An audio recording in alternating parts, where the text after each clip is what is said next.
ഈ കഴിഞ്ഞ ഏതാനും ദിവസങ്ങളായി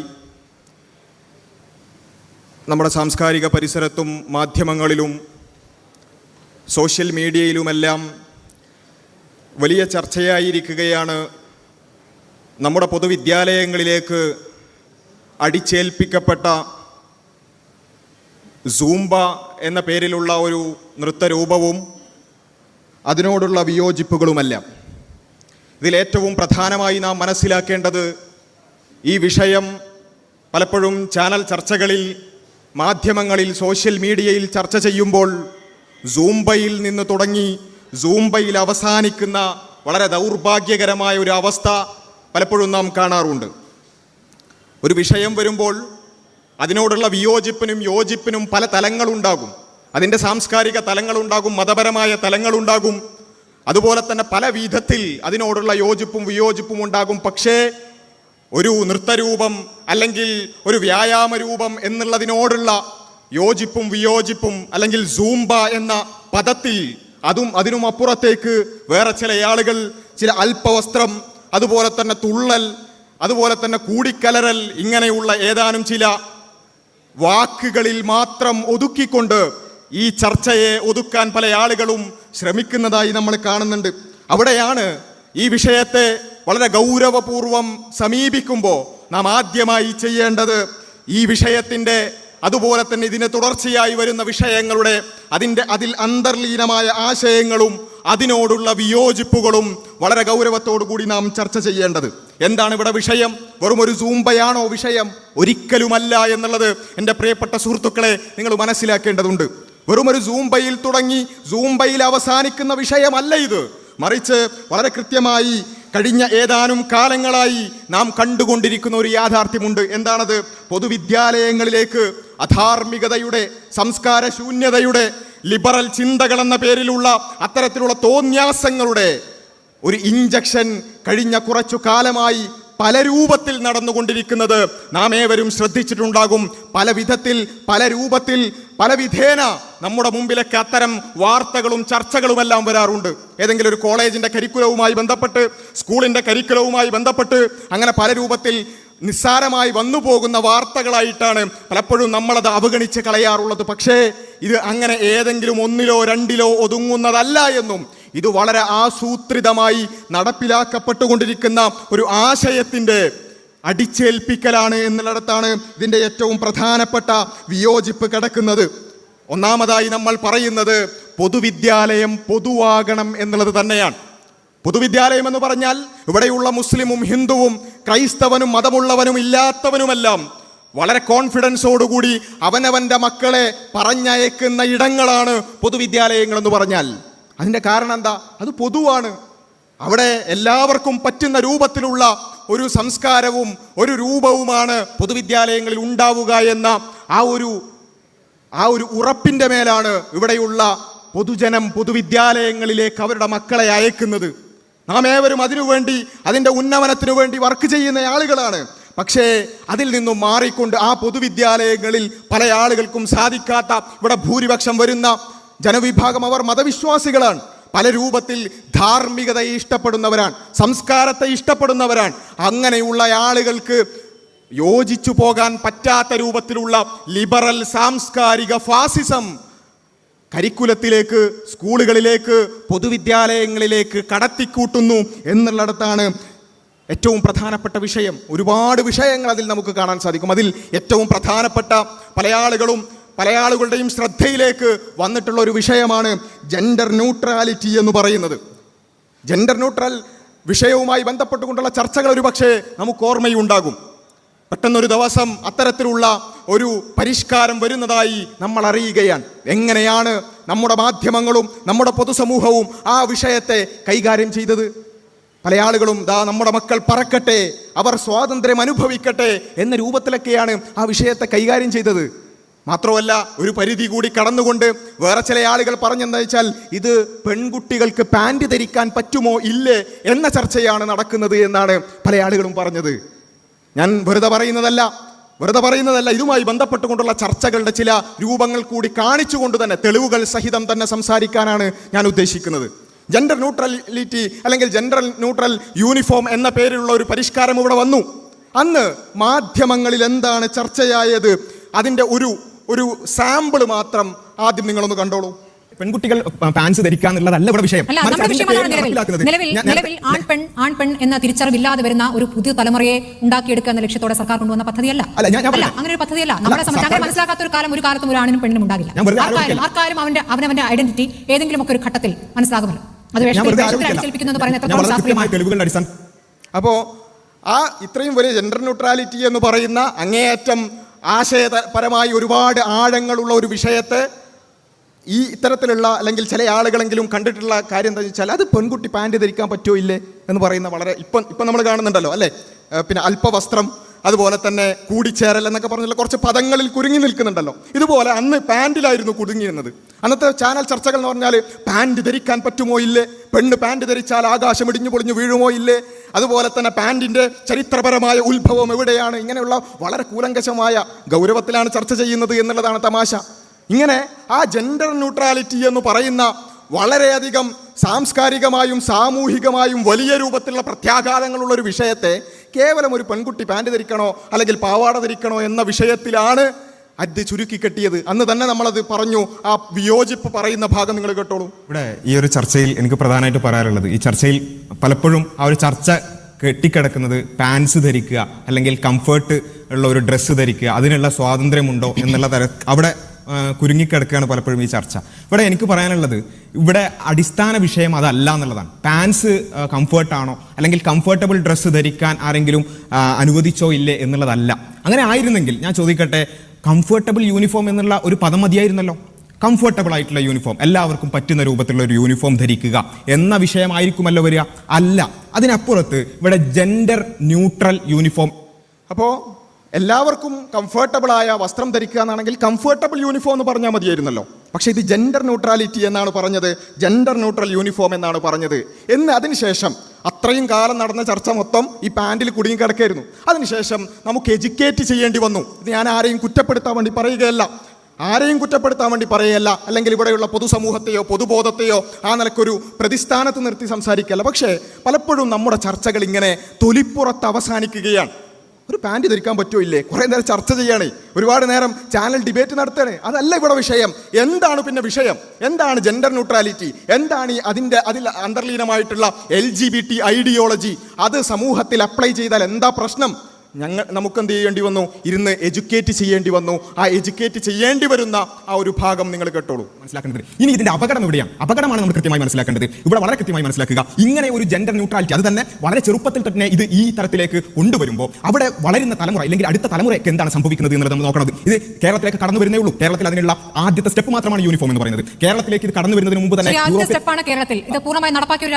അതെ, അതാണ് ഞാൻ പറഞ്ഞു വരുന്നത്. അതാണ് നമുക്ക് കാണാൻ സാധിക്കുന്നത്. വെസ്റ്റേൺ രാജ്യങ്ങൾ, യൂറോപ്യൻ രാജ്യങ്ങൾ, അമേരിക്കൻ രാജ്യങ്ങൾ അത് ഇത് നടപ്പിലാക്കി ഒരുപാട് മുന്നോട്ട് പോയതാണ്. അവിടെയുള്ള കണക്കുകൾ നമുക്ക് പരിശോധിച്ച് നോക്കാം. ഇത് നടപ്പിലാക്കിയതിനു ശേഷം നമുക്ക് കാണാൻ സാധിക്കുന്നത്, സ്റ്റാറ്റിസ്റ്റാ ഗ്ലോബൽ കൺസ്യൂമർ സർവേയുടെ ഒരു കണക്ക് മാത്രം എടുക്കുകയാണെങ്കിൽ അവിടെ കാണാൻ സാധിക്കുന്നത് പുതിയ തലമുറ, ഈവൻ ജെൻസിനെ കുറിച്ച് കൂടുതലായിട്ട് നമുക്ക് കാണാൻ സാധിക്കും. പുതിയ തലമുറയിൽ ജെൻഡർ നോൺ കൺഫോമിംഗ് ആയിട്ടുള്ള ആളുകൾ കൂടി വരുന്നതാണ്. എന്ന് വെച്ചാൽ പച്ചമലയാളത്തിൽ പറയുകയാണെങ്കിൽ ഞാൻ ആണാണോ പെണ്ണാണോ എന്ന് മനസ്സിലാക്കാൻ സാധിക്കാത്ത, അതിൽ കൺഫ്യൂഷനുള്ള വലിയ തലമുറ വരുന്നു. ഇത് തന്നെ അവരുടെ സർവേയിൽ തന്നെ നമുക്ക് കാണാൻ സാധിക്കും. 1946 മുതൽ 64 വരെ 95% ഈ ജെൻഡർ കൺഫോമിംഗ് ആയിട്ടുള്ള ഒരു സൊസൈറ്റി ആയിരുന്നു ഉണ്ടായിരുന്നതിൽ. അമേരിക്കയിൽ മാത്രമാണ് പറയുന്നത്. എന്നാൽ 95 മുതൽ 2012 വരെയുള്ള ജെൻസിയിൽ നമുക്ക് കാണാൻ സാധിക്കുന്നത് വെറും 77% ഞാൻ ആണോ പെണ്ണോ എന്ന് തിരിച്ചറിഞ്ഞതായിട്ട് കാണാൻ സാധിക്കുന്നത്. ഇത് കേവലം ഏതെങ്കിലും ഒരു സർവേ അല്ല. യൂണിവേഴ്സിറ്റി ഓഫ് മിനസോട്ടയുടെ പഠനത്തിൽ നമുക്ക് കാണാൻ സാധിക്കുന്നത് more US teens becoming gender non conforming, കൂടുതൽ US ടീൻസ് ടീനേജിലുള്ള ആളുകൾ ജെൻഡർ നോൺ കൺഫോമിംഗ് ആയി വരുന്നു. എന്ന് വെച്ചാൽ എനിക്ക് ആണാണോ പെണ്ണാണോ തിരിച്ചറിയുന്നില്ല, എനിക്ക് അങ്ങനെ പറയാൻ പറ്റുന്നില്ല എന്ന അവസ്ഥയിലേക്ക് കൂടുതൽ ടീൻസ് വരുന്നു. അവിടെയും അവസാനിക്കുന്നില്ല. നമുക്ക് വീണ്ടും റിപ്പോർട്ടുകൾ കാണാൻ സാധിക്കും. 27% of California adolescents are gender non conforming. ഒരു സമൂഹത്തിലെ കാലിഫോർണിയയിൽ മാത്രം 27% ആളുകൾ ജെൻഡർ നോൺ കൺഫോമിംഗ് ആണ്. കുട്ടികളുടെ കാര്യമാണ് പറയുന്നത്. ഇതാണ് അപകടം. എന്ന് വെച്ചാൽ നമ്മൾ വളരെ പെരിഫറലായി പാൻറ്റും സാരിയും മാത്രം ചർച്ച ചെയ്യുന്നതിനപ്പുറത്ത് ഈ ജെൻഡർ ന്യൂട്രാലിറ്റി എന്നതിന്റെ പേരിൽ ഇവിടെ അടിച്ചേൽപ്പിക്കപ്പെടുന്ന ഒരു ലിബറൽ ജെൻഡർ പൊളിറ്റിക്സ് ഉണ്ട്. അതിന്റെ അപകടം വളരെ വലുതാണ്. ഇത് കേൾക്കുന്ന ആളുകൾ ചിന്തിച്ചു നോക്കുക, നാളെ നമ്മുടെ മകൻ എനിക്ക് ആണാണോ പെണ്ണാണോ തിരിച്ചറിയുന്നില്ല എന്ന് പറയുന്ന ഒരു അവസ്ഥ എത്രത്തോളം വലിയ ഒരു അപകടമായിരിക്കും. അവിടെയും അവസാനിക്കുന്നില്ല. ഇങ്ങനെ ജെൻഡർ നോൺ കൺഫോമിംഗ് ആയിട്ടുള്ള ടീൻസിന് കൂടുതലായി ഡിപ്രഷൻ, അതുപോലെ തന്നെ ആൻസൈറ്റി, അതുപോലെ തന്നെ നോൺ സോഷ്യൽ ബിഹേവിയറിൽ ഒരുപാട് മാറ്റങ്ങൾ സംഭവിക്കുന്നുവെന്ന് പഠനങ്ങൾ നമുക്ക് വളരെ കൃത്യമായി കാണാൻ സാധിക്കും. ആശങ്കയാണ് ഡോക്ടർ അബ്ദുള്ള ബാസിൽ താങ്കൾ പറയുന്നത്. ശാസ്ത്രീയമായിട്ടാണെന്നാണ് താങ്കൾ ചില പഠനങ്ങൾ ചൂണ്ടിക്കാണിക്കുന്നതെന്നൊക്കെ പറയുന്നു. അപ്പോൾ ഇത്രയും കൃത്യമായി കണക്കുകൾ ഉദ്ധരിച്ചുകൊണ്ട് നിങ്ങൾ ഈ ചർച്ച ചെയ്യുന്ന പാൻറ്റൊന്നും നല്ല വിഷയം, മറിച്ച് ഇതിന് വളരെ വലിയ ആശയ തലങ്ങളുണ്ട്. അത് യൂറോപ്പിൽ നടപ്പിലാക്കിയിട്ടുണ്ട്, അതിനൊരുപാട് പ്രത്യാഘാതങ്ങൾ ഉണ്ടായിട്ടുണ്ട് എന്ന് കണക്കുകൾ ഉദ്ധരിച്ചപ്പം വല്ലാത്ത ആശങ്ക തന്നെ എന്ന ഒരു വാചകത്തിൽ ഒതുക്കുകയാണ്. ഇപ്പം അല്പവസ്ത്രം എന്നൊക്കെ പറഞ്ഞ് ഒതുക്കുന്നുണ്ടല്ലോ, അതുപോലെ ഇതാ പാൻറ് മാത്രമാണ് വിഷയം, ഇങ്ങനെ പറയുന്നത് പോലെ ഒന്നുമില്ല എന്ന് നമ്മൾ അന്ന് ചർച്ചയിൽ പ്രത്യേകം പറഞ്ഞു.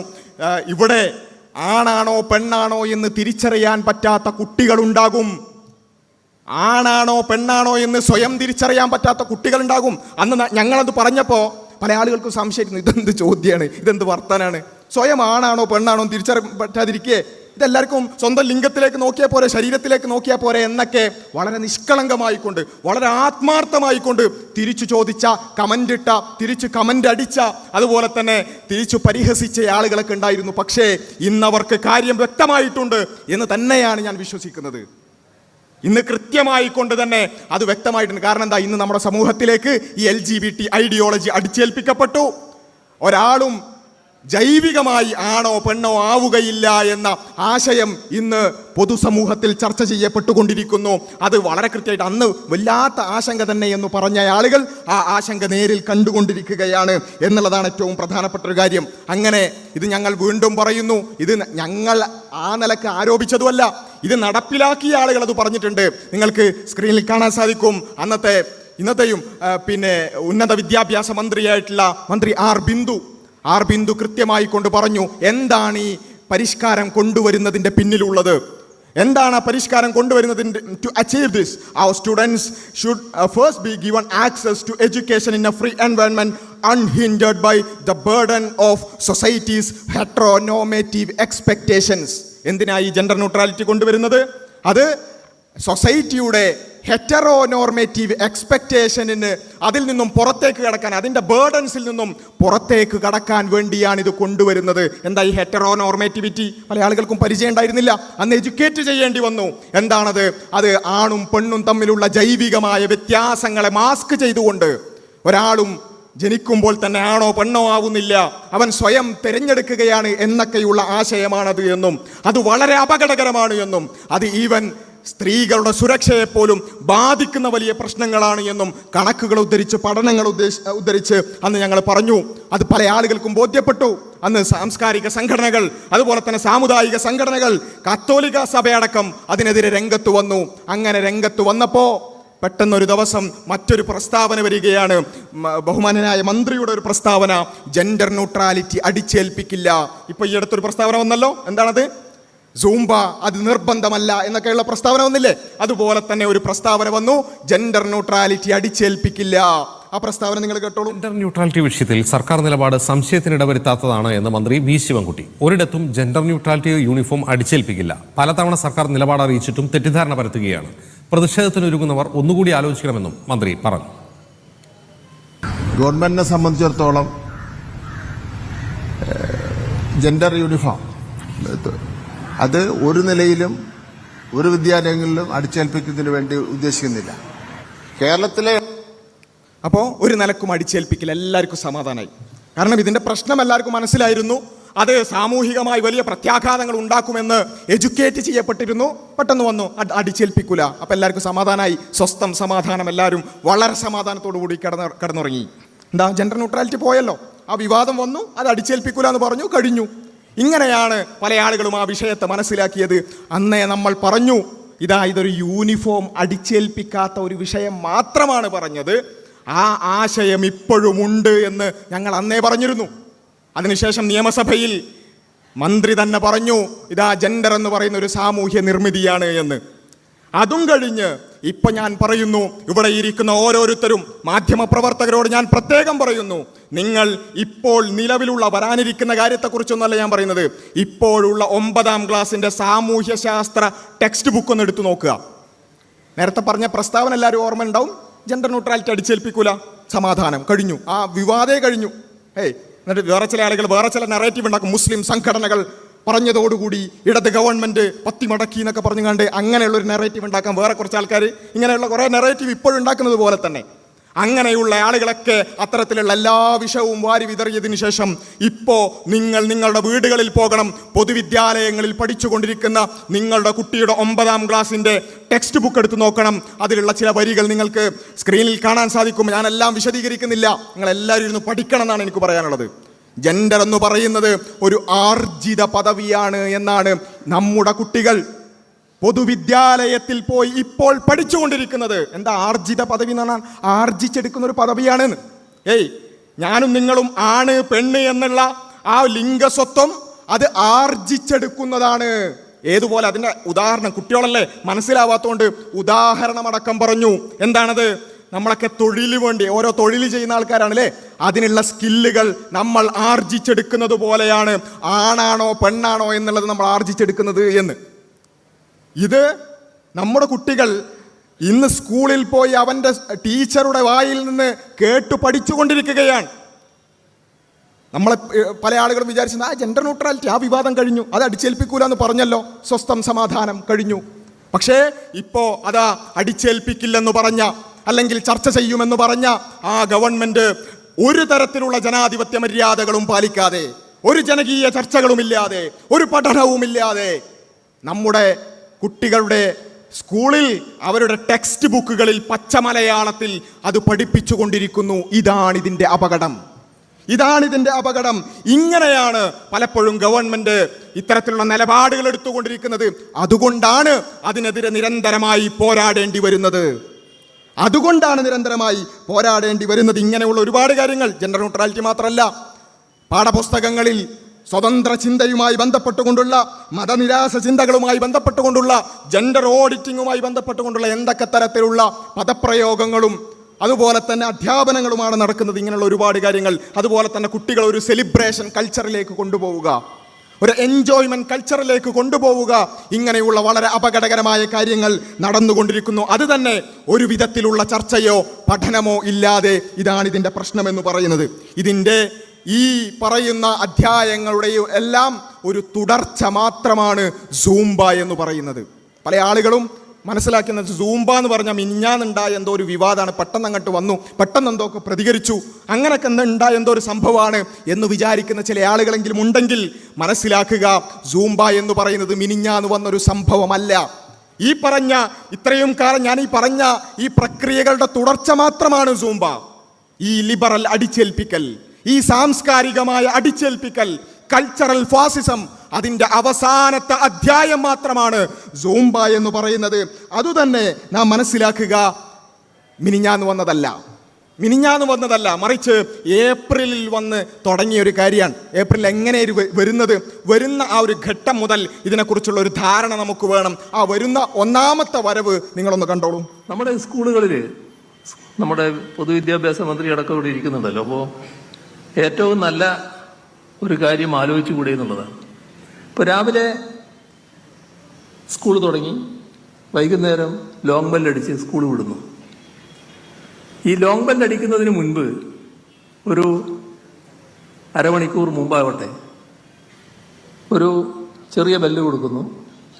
എല്ലാ കുട്ടികളും ഗ്രൗണ്ടിലേക്ക് വരുന്നു. അവിടെ സ്കൂളിൽ നിന്ന് പിന്നെ വീട്ടിലേക്ക് പോവുകയാണ് അവർ ചെയ്യുക സാധാരണഗതിയിൽ. ഒരു അതുവരെയുള്ള സ്ട്രെസ് ഉണ്ട് കുട്ടിക്ക്, വല്ലാത്ത തരത്തിലല്ലേ. ഈ സ്ട്രെസ് ആകെ കിട്ടാൻ പറ്റുന്ന ഒരു എക്സസൈസിലേക്ക് കടന്നൂടെ? എന്താ ഡാൻസിന്റെ ജിംബോ ഡാൻസ് അല്ലേ? ജുബ ഞാൻ പറയുന്ന പേര് തെറ്റായിരിക്കാം, പക്ഷെ അത്ര ഒരു ഡാൻസിലേക്ക് കടക്കാലോ. അത് നല്ല എക്സസൈസ് ആണല്ലോ. നല്ല നിലക്ക് ആ പരിപാടി നടത്താലോ. അപ്പോൾ ഇങ്ങനെയാണ് ഇത് വരുന്നത്. അതായത് അദ്ദേഹത്തിൻ്റെ ബഹുമാനിയായ മുഖ്യമന്ത്രിയുടെ വാചകങ്ങളിൽ തന്നെ നമുക്ക് കാണാൻ സാധിക്കും ജംബയോ എന്ന് വെച്ചാൽ അതിനെക്കുറിച്ചുള്ള കൃത്യമായൊരു പഠനം നടക്കുന്നുണ്ടെങ്കിൽ അങ്ങനെയല്ലല്ലോ വരിക. അപ്പോൾ നാം മനസ്സിലാക്കേണ്ട ഒരു കാര്യം എന്താ വെച്ചാൽ, ഇങ്ങനെയാണോ നമ്മൾ പൊതുവിദ്യാലയത്തിൽ ഒരു പരിഷ്കാരം വരേണ്ടത്? എന്താണ് പേര് എന്ന് പോലും കൃത്യമായി ഞാൻ അദ്ദേഹത്തെ അധിക്ഷേപിക്കുകയല്ല, പക്ഷേ അങ്ങനെയാണോ വരേണ്ടത്? നമ്മുടെ പൊതുവിദ്യാലയങ്ങളെന്ന് പറയുന്ന ഒരിക്കലും പരീക്ഷണശാലകളല്ലല്ലോ. കുറച്ച് എന്തെങ്കിലുമൊക്കെ തോന്നുക, അപ്പോൾ അത് കാണുന്ന കുട്ടികളുടെ അത് അങ്ങോട്ട് നോക്കി വെക്കുക, കുറച്ച് കാലം അങ്ങോട്ട് ഓടട്ടെ അല്ലേ. പല പരിഷ്കാരങ്ങളും അങ്ങനെ ഓടിയിട്ടുണ്ട്. അക്ഷരം എഴുതാൻ പോലും പറ്റാത്ത കുട്ടികൾ നമ്മുടെ പൊതുവിദ്യാലയങ്ങളിൽ നിന്ന് പുറത്തിറങ്ങുന്ന അവസ്ഥ ഉണ്ടായത് ഇത്തരം ചില പരീക്ഷണശാലകളാക്കിയതിൻ്റെ പേരിലാണ്. അങ്ങനെ വേറൊരു പരീക്ഷണം കൊണ്ടുവരികയാണ്. എന്താ? ജംബയോ എന്താണെന്ന് അറിയാത്ത ഒരു സാധനം കൊണ്ടുവരികയാണ്. കാരണം എന്താ? ആരോ പറഞ്ഞിട്ടുണ്ട് അത് കുട്ടികൾ അങ്ങനെ തുള്ളി കളിച്ചാൽ കുറച്ച് സ്ട്രെസ്സൊക്കെ റിലീഫാവും എന്നൊക്കെ പറഞ്ഞിട്ടുണ്ട്. ആയിക്കോട്ടെ, ഒരു പ്രസ്താവനയായിട്ട് അവിടെ ഒതുങ്ങുകയാണെങ്കിൽ നമുക്ക് സമാധാനിക്കാം, അതിനെക്കുറിച്ച് ചർച്ചകളും പഠനങ്ങളൊക്കെ നടക്കുമായിരിക്കാം എന്ന് നമുക്ക് വിചാരിക്കാം. പക്ഷേ തൊട്ടടുത്ത ദിവസം നമ്മൾ കാണുന്ന ഒരു കാര്യം എന്താ വെച്ചാൽ, ബഹുമാന്യനായ മന്ത്രി ശിവൻകുട്ടി പറയാണ്, ലഹരി വിരുദ്ധ പ്രവർത്തനങ്ങളുടെയൊക്കെ ഭാഗമായിക്കൊണ്ട് കുട്ടികളുടെ സ്ട്രെസ്സൊക്കെ ഇല്ലാതാക്കാൻ വിദ്യാലയങ്ങളിൽ സൂംബ നടപ്പിലാക്കും. ഇങ്ങനെയുള്ള ഒരു പ്രസ്താവനയും കൂടി വരികയാണ്.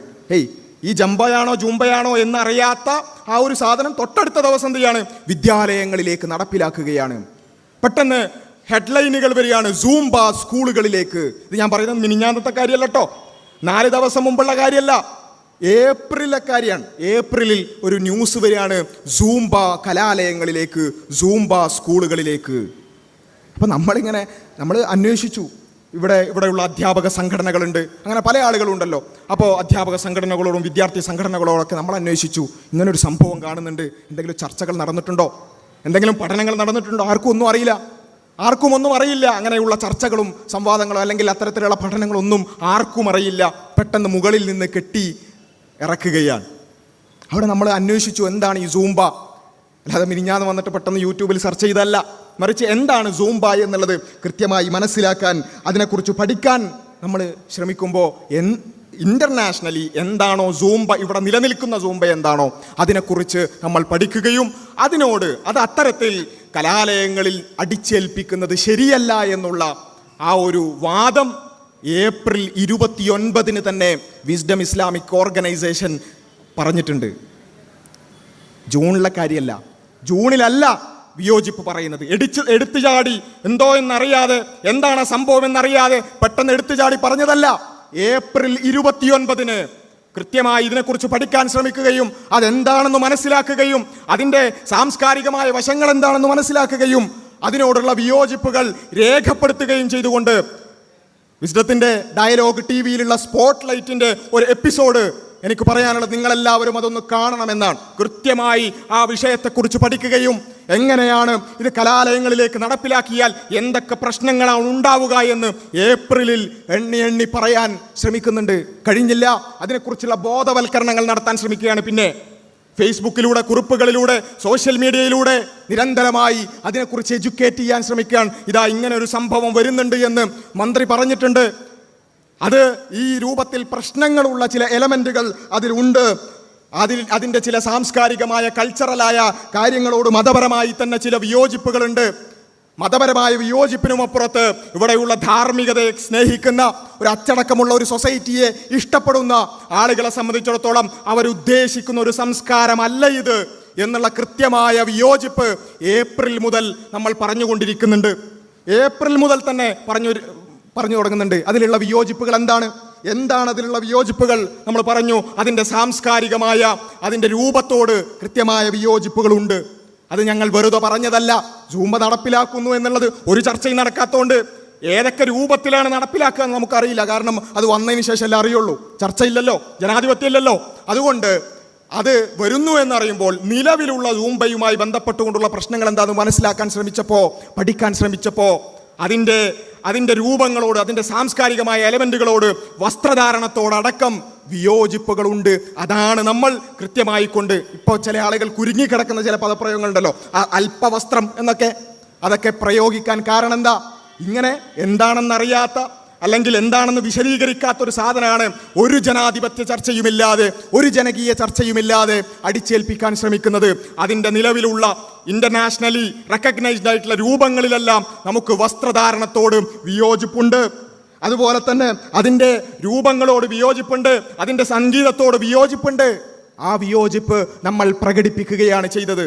അത് പ്രകടിപ്പിച്ചത് വെറുതെയാണോ? അല്ല. ഞാൻ പറയട്ടെ, ഇത് കരിക്കുലത്തിൽ, ടെക്സ്റ്റ് ബുക്കിൽ തന്നെ ഈ വിയോജിപ്പിന്റെ കാര്യം, അതിൻ്റെ റീസൺ നമുക്ക് കാണാൻ സാധിക്കും. നിങ്ങൾക്ക് കാണാൻ സാധിക്കും, ടെക്സ്റ്റ് ബുക്ക്, 8ാം ക്ലാസ്സിലെ കുട്ടികളുടെ ടെക്സ്റ്റ് ബുക്ക്, അതിൽ സൂംബ എന്ന പേരിൽ തന്നെ കൃത്യമായി അതിൻ്റെ ചിത്രം കൊടുത്തിട്ടുണ്ട്. നമ്മൾ സൂംബയെ വിമർശിക്കുമ്പോൾ നിലവിൽ ടെക്സ്റ്റ് ബുക്കിൽ അതിൻ്റെ വസ്ത്രധാരണവുമായി ബന്ധപ്പെട്ടുകൊണ്ടുള്ള എലമെന്റിനോട് നമുക്ക് വിയോജിപ്പുണ്ടെങ്കിൽ നമ്മളത് പറയും.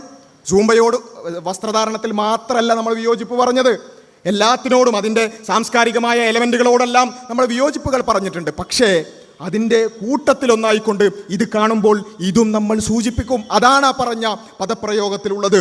ഇത് കേവലം ഒരു ടെക്സ്റ്റ് ബുക്കിലുള്ള ഒരു ഇമേജിൻ്റെ പേരിൽ മാത്രമാണോ? അല്ല.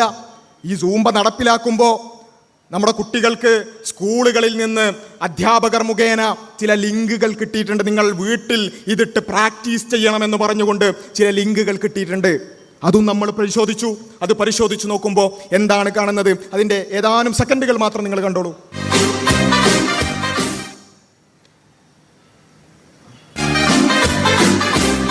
അപ്പോൾ ഞാൻ പൂർണ്ണമായിട്ട് അത് കാണിക്കുന്നില്ല. ആ ഒരു വീഡിയോ, അതായത് അധ്യാപകർ മുഖേന സ്കൂളുകൾ മുഖേന ലഭിച്ചിട്ടുള്ള ആ വീഡിയോയോടും നമുക്ക് എന്തുണ്ട്? വിയോജിപ്പുണ്ട്. അതിലുള്ള വസ്ത്രധാരണത്തോട് നമുക്ക് വിയോജിപ്പുണ്ട്. ഇനി സൂംബ എന്ന് പറയുന്നത് കൃത്യമായി തന്നെ നേരത്തെ പറഞ്ഞല്ലോ, അതിന് ഗ്ലോബൽ വെബ്സൈറ്റുകളുണ്ട്. അതിലതിൻ്റെ രൂപങ്ങൾ കാണിച്ചിട്ടുണ്ട്, അതിലതിൻ്റെ മാതൃകകൾ കാണിച്ചിട്ടുണ്ട്. അത് നമ്മൾ ചെക്ക് ചെയ്ത് നോക്കുമ്പം അതിലും ഈ പറഞ്ഞതുപോലെ ഒന്നല്ല, വളരെ വൾഗറായ വസ്ത്രധാരണം അതിൽ കാണാൻ സാധിക്കും. സൂംബയെ കൊണ്ട് പഠിച്ചത് കൊണ്ടാണ്, അതിനെക്കുറിച്ച് പഠിക്കാൻ ശ്രമിച്ചത് കൊണ്ടാണ് വസ്ത്രധാരണത്തിന്റെ എലമെന്റ് അവിടെ കൃത്യമായി പറഞ്ഞത്. വെറുതെ പറഞ്ഞതല്ല, അബദ്ധം പറ്റിയതല്ല, കൃത്യമായി അതിനെക്കുറിച്ച് ഇരുന്ന് പഠിച്ചത് കൊണ്ടാണ് വസ്ത്രധാരണം എന്ന ആ പദപ്രയോഗം അവിടെ കൊടുത്തിട്ടുള്ളത്. സ്കൂളുകളിൽ അല്പവസ്ത്രം ഇട്ട് തുള്ളുന്നു എന്ന് ആരും പറഞ്ഞിട്ടില്ല. ഇങ്ങനെയുള്ളൊരു സംസ്കാരമാണ് വരാൻ പോകുന്നത്. ആ സംസ്കാരത്തിൽ അല്പവസ്ത്രം എന്ന് പറയുന്നത് ഒരു എലമെന്റാണ്. ആ സംസ്കാരത്തിലേക്ക് ഞങ്ങളുടെ കുട്ടികളെ അയക്കാൻ ഞങ്ങൾ ഉദ്ദേശിക്കുന്നില്ല. ഇപ്പോഴും പറയുന്നു, അത്തരം ഒരു സംസ്കാരത്തിലേക്ക് ഞങ്ങളുടെ കുട്ടികളെ അയക്കാൻ ഇപ്പോഴും ആരും ഉദ്ദേശിക്കുന്നില്ല. ഇതാണ് പറഞ്ഞത്. മാത്രവുമല്ല, ഇത് നമ്മൾ പിന്നെ കാണുന്ന എന്താ? മന്ത്രിമാരായ ആളുകൾ ഇത്തരത്തിലുള്ള ചടങ്ങുകളിൽ പങ്കെടുക്കുന്നു, അതിൻ്റെ വീഡിയോകൾ പോസ്റ്റ് ചെയ്യുന്നു. അവിടെയും നമുക്ക് ഇത്തരത്തിലുള്ള സാംസ്കാരികമായി യോജിക്കാൻ പറ്റാത്ത എലമെന്റുകൾ കാണുന്നു. ഒരു ഉദാഹരണം മാത്രം. ബഹുമാന്യനായ മന്ത്രി വി അബ്ദുറഹ്മാൻ പോസ്റ്റ് ചെയ്തിട്ടുള്ള വീഡിയോ, അത് ബ്ലറായിക്കൊണ്ടാണ് കാണിക്കുന്നത്, പക്ഷേ അതും നമ്മൾ കാണുകയാണ്. ഇതുപോലെയുള്ള ഒരുപാട് മന്ത്രിമാരുടെ പോസ്റ്റുകളും വീഡിയോകളും നമ്മൾ കാണുന്നു. നമ്മുടെ മുമ്പിലേക്ക് വരാനിരിക്കുന്ന പരിഷ്കാരം എന്താണ് എന്നുള്ളതിനെ പറ്റി അതും ധാരണ തരികയാണ്. ചെറിയൊരു ഭാഗം മാത്രം നിങ്ങൾ കണ്ടോളൂ.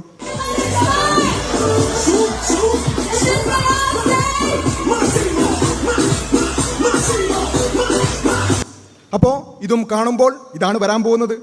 വരാനിരിക്കുന്നത് എന്താണ്? ജനകീയ ചർച്ചയില്ലല്ലോ, അതുകൊണ്ട് നമുക്കതിൻ്റെ വിശദാംശങ്ങൾ ലഭ്യമല്ല.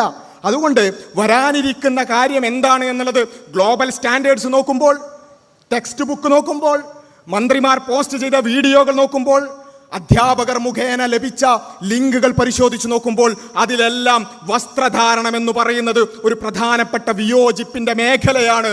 അതുകൊണ്ട് അത് പ്രത്യേകം പറഞ്ഞുകൊണ്ട് തന്നെയാണ് നമ്മൾ അതിനോടുള്ള വിയോജിപ്പ് പറഞ്ഞത്. എന്ന് വെച്ച് വസ്ത്രധാരണം മാത്രമാണോ പ്രശ്നം? അല്ല, വിയോജിപ്പിന്റെ ഒരു മേഖല മാത്രമാണ് വസ്ത്രധാരണം എന്നുള്ളത്. അത് കൃത്യമായി മനസ്സിലാക്കാൻ ശ്രമിക്കേണ്ടതുണ്ട്. അപ്പോൾ ഇങ്ങനെയുള്ളൊരു സാധനം നേരത്തെ ഏപ്രിലിൽ പറഞ്ഞു, ഇങ്ങനെയുള്ള കുറച്ച് വാർത്തകളും കുറച്ച് പദപ്രയോഗങ്ങളൊക്കെ കണ്ടു. അതിനുശേഷം പിന്നെ നമ്മൾ കാണുന്നത് പെട്ടെന്നൊരു ദിവസം ജൂൺ 26 ലോക ലഹരി വിരുദ്ധ ദിനമാണ്. അതുകൊണ്ടിതാ ഒരു പരിഷ്കാരം നടപ്പിലാക്കാൻ പോകുന്നു. ലഹരി വിരുദ്ധ പ്രവർത്തനങ്ങളുടെ ഭാഗമായിക്കൊണ്ട് സ്കൂളുകളിൽ സൂംബ നടപ്പിലാക്കുന്നു എന്ന് പറഞ്ഞ് പെട്ടെന്നൊരു സർക്കുലർ വരികയാണ്. ആ സർക്കുലർ നിങ്ങൾക്ക് കാണാൻ സാധിക്കും. അതിൻ്റെ ഏറ്റവും അവസാനത്തെ വരി അതുകൂടി നിങ്ങൾ വായിക്കേണ്ടതുണ്ട്. ഏറ്റവും അവസാനത്തെ വരി എന്താണ്? ആ വരിയിൽ നമുക്ക് കാണാൻ സാധിക്കുന്നത്, ഇത് എല്ലാ സ്കൂളുകളിലും നടക്കുന്നുണ്ട് എന്ന് ബന്ധപ്പെട്ട ഉദ്യോഗസ്ഥർ ഉറപ്പുവരുത്തേണ്ടതാണ്. ഇത് കൃത്യമായി നിർബന്ധിതമായി നടപ്പിലാക്കേണ്ടതാണ് എന്ന് സർക്കുലറിൽ കാണുകയാണ്. ഇങ്ങനെ ഈ നിലക്ക് സാംസ്കാരികമായി മതപരമായി നമുക്ക് വിയോജിപ്പുള്ള ഒരു കാര്യം യാതൊരു ചർച്ചയുമില്ലാതെ, യാതൊരു പഠനവുമില്ലാതെ, ഒരു നിലക്കും അധ്യാപക സംഘടനകളുമായോ വിദ്യാർത്ഥി സംഘടനകളുമായോ ആരോടും ചർച്ച ചെയ്യാതെ നടപ്പിലാക്കിയ ആ ഒരു കാര്യം പെട്ടെന്നൊരു ദിവസം സർക്കുലർ വരികയാണ്. അതിനെതിരെ ബോധവൽക്കരണങ്ങൾ നടത്തുന്നു, സംസാരിക്കുന്നു, പ്രസംഗിക്കുന്നു, എഴുതുന്നു, എല്ലാം ശ്രമിച്ചിട്ടും ആ വിയോജിപ്പുകളെയൊന്നും ഒരു നിലക്കും പരിഗണിക്കാതെ, ഒരൽപ്പം പോലും അതിന് പരിഗണന നൽകാതെ പെട്ടെന്നൊരു ദിവസം നടപ്പിലാക്കുമ്പോൾ പിന്നെയുള്ള വഴി ഇതാ ഞങ്ങൾ ഇതിൽ നിന്നും മാറി നിൽക്കുന്നു എന്ന് പറയുന്ന ഒരു പൊളിറ്റിക്കൽ സ്റ്റേറ്റ്മെന്റ് തന്നെയാണ്. കാരണം ഇത്രയും നിലക്ക് ഇതൊരു പ്രശ്നമാണ് എന്ന്, ഞങ്ങൾക്കിതിനോട് വിയോജിപ്പുണ്ട് എന്ന് ഈ നിലക്ക് നിരന്തരമായി പറഞ്ഞിട്ടും, നിരന്തരമായി അത് ഉന്നയിച്ചിട്ടും, ഒരുപാട് ആളുകളുടെ ശ്രദ്ധയിലേക്ക് അത് കൊണ്ടുവന്നിട്ടും വീണ്ടും ഒരു ചർച്ചയുമില്ലാതെ പെട്ടെന്നൊരു ദിവസം സർക്കുലർ വഴി അത് നടപ്പിലാക്കാൻ ശ്രമിക്കുമ്പോൾ അത് നിർബന്ധമാണ് എന്ന് പറയുമ്പോൾ അതിൽ ഞാൻ വിട്ടുനിൽക്കുന്നു, എൻ്റെ മകൻ വിട്ടുനിൽക്കുന്നു എന്ന ഒരു പൊളിറ്റിക്കൽ സ്റ്റേറ്റ്മെന്റ് തന്നെയാണ്. അത് ആ ഒരു പൊളിറ്റിക്കൽ സ്റ്റേറ്റ്മെന്റ് എന്ന് പറയുന്നത് ഏറ്റവും അവസാനത്തെ പ്രതിരോധമാണ്. പ്രതിരോധത്തിന്റെ ഈ വഴികളെല്ലാം, ഞാൻ ഇത്രയും നേരം പറഞ്ഞ ഈ വഴികളെല്ലാം ശ്രമിച്ചതിന് ശേഷം അതിനെയൊന്നും ഒരു നിലക്കും പരിഗണിക്കാത്തത് കൊണ്ട്, ഒരു നിലക്കും അതിനോട് ജനാധിപത്യപരമായി എൻഗേജ് ചെയ്യാത്തത് കൊണ്ട്, അതിനെ പരിഗണിക്കാത്തത് കൊണ്ട് ഏറ്റവും അവസാനത്തെ വഴിയായി സ്വീകരിച്ചതാണ് ഇതിൽ നിന്നും വിട്ടുനിൽക്കുന്നു എന്ന പ്രഖ്യാപനം. പല ആളുകളും ആ പ്രഖ്യാപനമാണ് ആദ്യം കണ്ടത്. ഒരു പുസ്തകത്തിന് ഏറ്റവും അവസാനത്തെ പേജ് എടുത്തിട്ട് ആദ്യം വായിച്ചാൽ അങ്ങനെ ഉണ്ടാവും. അതുപോലെയാണ് ചില ആളുകൾ സൂംബ വിവാദത്തെ കണ്ടിട്ടുള്ളത്. പെട്ടെന്ന് കാര്യമായിട്ട് എന്തോ സംഭവം നടക്കുന്നു പറയുമ്പോഴത്തേക്ക് വിട്ടുനിൽക്കുന്നു എന്ന് ഫേസ്ബുക്കിൽ പോസ്റ്റ് ഇടേണ്ട കാര്യമുണ്ടോ? അല്ല. ഇത്രയും ദിവസങ്ങളായി, ആഴ്ചകളായി ഇതിനെക്കുറിച്ച് പഠനം നടത്തുകയും അതിനോടുള്ള വിയോജിപ്പുകൾ പറയുകയും അതിനെതിരെ ബോധവൽക്കരണം നടത്തുകയും ബന്ധപ്പെട്ട ആളുകളെയെല്ലാം ശ്രദ്ധയിൽപ്പെടുത്താൻ ശ്രമിക്കുകയും ഒക്കെ ചെയ്തതിന് ശേഷവും ഒരു ജനാധിപത്യ മര്യാദയുമില്ലാതെ, ഒരു ചർച്ചയുമില്ലാതെ അത് പെട്ടെന്ന് നടപ്പിലാക്കാൻ ഒരു സർക്കുലർ വരുമ്പോൾ ഇതല്ലാതെ വഴികൾ ഉണ്ടായിരുന്നില്ല. അതാണ് ആ പൊളിറ്റിക്കൽ സ്റ്റേറ്റ്മെന്റ്. പിന്നെ എന്നാലും ചില ആളുകൾക്ക് ഒന്നുകൂടി ആ സർക്കുലറിലൊക്കെ ഉറപ്പുവരുത്തേണ്ടതാണെന്നൊക്കെ കണ്ടാലും, എന്നാലും എല്ലാവരും പങ്കെടുക്കണം നിർബന്ധമാണോ, അങ്ങനൊക്കെ ഉണ്ടോ? നിർബന്ധമാണെങ്കിൽ മാത്രം നിങ്ങൾ പ്രതികരിച്ചാൽ മതിയല്ലോ എന്നൊക്കെ വിചാരിക്കുന്ന ആളുകളോട് ഒന്നുകൂടി വ്യക്തമാക്കിക്കൊണ്ട് ബഹുമാനനായ മന്ത്രി ശിവൻകുട്ടി പറയുന്ന ഭാഗം നിങ്ങൾക്ക് സ്ക്രീനിൽ കാണാൻ സാധിക്കും. ഈ സ്കൂളിൽ നടക്കുന്നത് ലഘുവ്യായാമമാണ്. സ്കൂളിൽ കുട്ടികൾ യൂണിഫോമിലാണത് ചെയ്യുന്നത്. RT പ്രകാരം സർക്കാർ നിർദ്ദേശിക്കുന്ന പഠന പ്രക്രിയകൾ കുട്ടികൾ നിർബന്ധമായും പങ്കെടുക്കണം. ഒന്നുകൂടി വായിക്കുക, അടിവരയിട്ട് വായിക്കുക. ആർക്കെങ്കിലും സംശയമുണ്ടെങ്കിൽ, എന്തിനിത്രമേൽ ഗൗരവകരമായി ഇതിനോട് പ്രതികരിച്ചു എന്നുള്ളതിൽ ആർക്കെങ്കിലും സംശയമുണ്ടെങ്കിൽ അവർ കൃത്യമായി വായിക്കുക. കുട്ടികൾ നിർബന്ധമായും പങ്കെടുക്കണം. ഇത് RTയുടെ ആ ഒരു പഠന പ്രക്രിയയുടെ ഭാഗമായി നടപ്പിലാക്കപ്പെടുന്നതാണ് ഈ സൂംബ എന്ന് പറയുന്നത്. അതുകൊണ്ട് അതിൽ പങ്കെടുക്കൽ നിർബന്ധമാണ്. അടുത്ത വരി വായിക്കുക. രക്ഷിതാവിന് അതിൽ ചോയ്സ് ഇല്ല. രക്ഷിതാവിന് അതിൽ ചോയ്സ് ഇല്ല. ഇനി പറയൂ, അത് ഇഷ്ടമുണ്ട് കളിച്ചാൽ മതി എന്നല്ലേ പറഞ്ഞത്, പിന്നെ എന്തിനാ വിയോജിപ്പ് എന്ന് ചോദിക്കേണ്ട കാര്യമുണ്ടോ? ഇങ്ങനെ എന്നിട്ട് അതിനുശേഷം പിന്നെ വിയോജിപ്പുകളൊക്കെ വന്നപ്പോൾ ഇത്തരത്തിലുള്ള ചില പ്രസ്താവനകളൊക്കെ നടത്തി. അത് ആരെയും നിർബന്ധിക്കൂല എന്ന രൂപത്തിലുള്ള പ്രസ്താവനകളൊക്കെ നടത്തി എന്നുള്ളത് ശരിയാണ്. പക്ഷേ ആദ്യം പറഞ്ഞത് ഇതാണ്. ഈ പോരാട്ടത്തിന്റെ വിജയത്തിൽ ഒന്ന് തന്നെയാണ് ഈ പറഞ്ഞ ഇപ്പം അത്ര നിർബന്ധമില്ല എന്നൊക്കെ പറഞ്ഞു കണ്ട് ആ രൂപത്തിൽ പറയുന്നത്. ഇതിനെതിരെയുള്ള പോരാട്ടത്തിന്റെ ഒരു വിജയം തന്നെയാണ്, അതിൽ സംശയമില്ല. പക്ഷേ കൃത്യമായി നിർബന്ധമാണ് എന്ന് തന്നെയാണ് പ്രഖ്യാപിച്ചത്, അടിച്ചേൽപ്പിക്കുക തന്നെയാണ് ചെയ്തത്. എന്നാൽ ചില ആളുകൾക്കുള്ള അടുത്ത ഒരു സംശയം, എന്നാൽ ശരി ഇപ്പം എന്തായാലും നിങ്ങളെ വിയോജിപ്പൊക്കെ കൊണ്ട് നിർബന്ധമല്ല എന്നൊക്കെയുള്ളൊരു പ്രസ്താവനയെങ്കിലും വന്നല്ലോ, പക്ഷേ നിങ്ങൾ ഗ്രൗണ്ട് റിയാലിറ്റി പരിശോധിക്കണമെന്നാണ് പറയാനുള്ളത്. മാധ്യമപ്രവർത്തകരോട് ഞങ്ങളോട് ചോദിക്കല്ല വേണ്ടത്, നിങ്ങൾ രക്ഷിതാക്കളുടെ അടുത്തേക്ക് പോവുക. എന്താണ് സ്കൂളുകളിൽ നടന്നുകൊണ്ടിരിക്കുന്നത് എന്ന് നിങ്ങളുടെ മാധ്യമ പ്രവർത്തനത്തിന്റെ ഭാഗമായി നിങ്ങൾ അന്വേഷിക്കുക. ഇതാ ഉറപ്പുവരുത്തണം, നിർബന്ധമാണ് എന്നൊക്കെ പറഞ്ഞുകൊണ്ട് മുകളിൽ നിന്ന് വന്ന ഉത്തരവാണ്. അതുകൊണ്ട് ഏതെങ്കിലും കുട്ടി പറ്റൂല എന്ന് പറഞ്ഞാൽ അവിടെയുള്ള സ്കൂൾ ടീച്ചർമാരെ സംബന്ധിച്ചിടത്തോളം അവർക്ക് വേറെ ചോയ്സ് ഇല്ല. അവർ അത് നടപ്പിലാക്കിക്കൊണ്ടിരിക്കുകയാണിപ്പോൾ. മാത്രമല്ല, ഇതിനി അവിടെ മാറി നിൽക്കാമെന്നുള്ള ഒരു ഓപ്ഷൻ കൊടുത്താൽ തന്നെ എന്താണ് സംഭവിക്കുക? ഒരു 50 കുട്ടികളുള്ള ഒരു സ്കൂളിൽ 49 കുട്ടികളും പോയി സൂംബ കളിക്കുന്നു, ഒരു കുട്ടി മാറി നിൽക്കേണ്ടി വരിക എന്ന് പറഞ്ഞാൽ അതിനപ്പുറത്തേക്ക് ഒരു സോഷ്യൽ ഐസൊലേഷൻ ഒരു വലിയൊരു പ്രശ്നമല്ലേ? സ്ട്രെസ് ഇല്ലാതാക്കാൻ വേണ്ടി കൊണ്ടുവന്നിട്ട് ഇത്തരത്തിൽ വിയോജിപ്പുകളുള്ള കുട്ടികളെ അങ്ങേയറ്റം സമ്മർദ്ദത്തിനുമേൽ സമ്മർദ്ദം കൊടുക്കുന്ന ഒരു രൂപമായി അത് മാറുകയാണ് ചെയ്യുക. അവിടെയാണ് നമ്മൾ പറയുന്നത് ഇതിങ്ങനെ അടിച്ചേൽപ്പിക്കേണ്ട ഒരു കാര്യമല്ല. കുട്ടികളുടെ സ്ട്രെസ് റിലീഫ് എന്ന് പറയുന്നത് അവർക്ക് കായിക പരിശീലനങ്ങൾ നൽകേണ്ടതുണ്ട്, യാതൊരു സംശയമില്ല. അത് ഏതെങ്കിലും തരത്തിൽ ഒരു രൂപം മാത്രം അടിച്ചേൽപ്പിച്ചുകൊണ്ടല്ല, മറിച്ച് ഇവിടെയുള്ള കായിക പരിശീലനങ്ങൾ കാര്യക്ഷമമാക്കുക. കായികാധ്യാപകരെ നിയമിക്കുന്നിടത്ത് ഓൾറെഡി തന്നെ വലിയ പ്രശ്നങ്ങളുണ്ട്, അത് പരിഹരിക്കാൻ ശ്രമിക്കുക. ഇങ്ങനെയുള്ള വഴികളിലൂടെയാണത് പരിഹരിക്കേണ്ടതല്ലാതെ ഒരു രൂപം ആർക്കൊക്കെ എന്തൊക്കെ വിയോജിപ്പുകൾ ഉണ്ടെങ്കിലും അത് ഞങ്ങൾ നടപ്പിലാക്കിയിരിക്കുമെന്ന ഒരു കൾച്ചറൽ ഫാസിസം അല്ല വേണ്ടത് എന്ന് പറയുകയാണ് ഇവിടെ യഥാർത്ഥത്തിൽ ചെയ്തിട്ടുള്ളത്. അതുകൊണ്ട് ഞാൻ അവസാനിപ്പിക്കുമ്പോൾ ഇത്രമേൽ വേരുകളുള്ള ഒരു വിഷയത്തെയാണ് പലപ്പോഴും പല ആളുകളും വളരെ തൊലിപ്പുറത്ത് പെരിഫറലായി മാത്രം മനസ്സിലാക്കുകയും ബഹുമാനരായ ചില മാധ്യമ പ്രവർത്തകരൊക്കെ പൊതുപ്രവർത്തകരൊക്കെ ഇതെന്താണെന്ന് അറിയാത്തത് കൊണ്ടായിരിക്കാം. അതുകൊണ്ട് ഈ ഇവിടെ നടന്നുകൊണ്ടിരിക്കുന്ന ഒരു കൾച്ചറൽ ഫാസിസം, ഒരു ലിബറൽ ആശയങ്ങളുടെ ഒരു അടിച്ചേൽപ്പിക്കലിനെ കുറിച്ചുള്ള ഗൗരവകരമായ വായനകളും പഠനങ്ങളും ഉണ്ടാകണമെന്നുള്ളതാണ് വളരെ വിനീതമായി കൊണ്ട് പറയാനുള്ളത്. ഇതിനെ നിസ്സാരവൽക്കരിച്ചുകൊണ്ട് ഇത് കേവലമായിട്ടുള്ള ഒരു ഡാൻസ് രൂപത്തോടുള്ള വിയോജിപ്പും യോജിപ്പും എന്നുള്ളതിനപ്പുറത്ത് ഇതിൻ്റെ സാംസ്കാരിക പരിസരവും ഇതിനോടുള്ള വിയോജിപ്പിൻ്റെ വേരുകളും കൃത്യമായി പഠിക്കാനും മനസ്സിലാക്കാനും ശ്രമിക്കണേ എന്നാണ് ആദ്യമായി ഓർമ്മപ്പെടുത്താനുള്ളത്. റബ്ബ് സുബ്ഹാനഹു വ തആല എല്ലാവർക്കും ഇത്തരത്തിലുള്ള വിഷയങ്ങൾ കാണുമ്പോൾ അതിനെതിരെ കൃത്യമായി ശക്തമായി പ്രതികരിക്കുവാനും അതിനോട് വിയോജിപ്പുകളുള്ളത് ശക്തമായി തന്നെ അത് പറയുവാനുമുള്ള ഒരു തൗഫീക്ക് നൽകുമാറാകട്ടെ. ഈ ഒരു പോരാട്ടം എന്ന് പറയുന്നത് കേവലമായിട്ടുള്ള ഏതെങ്കിലും ഒരു കായിക ഇനത്തോടോ അല്ലെങ്കിൽ ഒരു ഡാൻസ് രൂപത്തോടോ ഉള്ള പോരാട്ടമല്ല. ഏതാനും കാലങ്ങളായിക്കൊണ്ട് നമ്മുടെ മക്കൾ പഠിച്ചുകൊണ്ടിരിക്കുന്ന പൊതുവിദ്യാലയങ്ങളിൽ അടിച്ചേൽപ്പിച്ചുകൊണ്ട് നടപ്പിലാക്കുന്ന ചില ആശയങ്ങളോടുള്ള ആശയയുദ്ധമാണ് ഇവിടെ നടന്നുകൊണ്ടിരിക്കുന്നത്. ആ യുദ്ധത്തിൽ എല്ലാവരും കൂടെയുണ്ടാകണം എന്ന് മാത്രം ആവശ്യപ്പെട്ടുകൊണ്ട് അവസാനിക്കുന്നു. അസ്സലാമു അലൈക്കും വറഹ്മത്തുള്ളാഹി.